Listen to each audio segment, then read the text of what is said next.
Memoir lesson. How are you? Where are you on the compass? Centered, feeling, believing, thinking, acting. I'm acting, but also feeling. Goal. Today's goal is to generate several ideas in order to write a deep, personal, and complex memoir.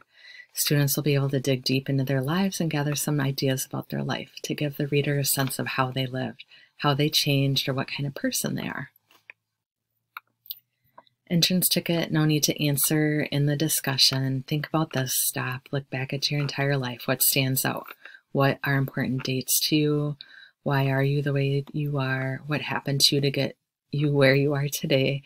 Why do you act the way you do? Who made you? What happened? Lesson. Watch these videos to get started on your memoir.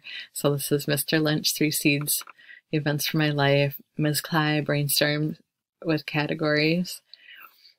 It's Mr. Todd, and this is Dr. Stocker. Try lists. Listing stuff is like easy for me, so that's just a suggestion. Post on discussion board. Work equals question 1. What are 3 events in your life that are most important or significant for you? Write 3 sentences for each event or time.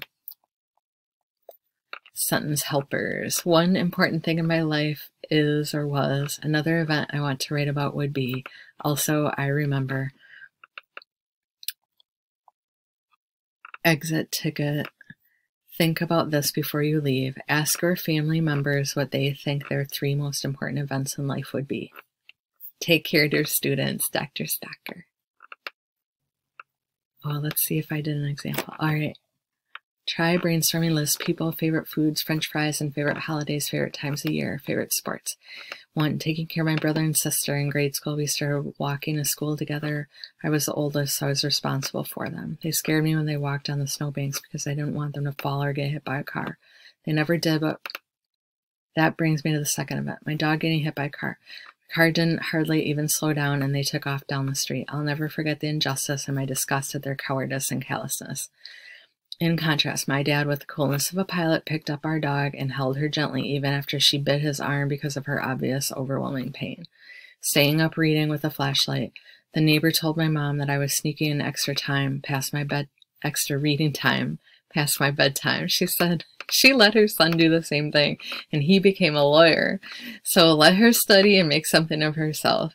My mom told me about their conversation, and I'll ask them about their big 3 later. Have fun with the students.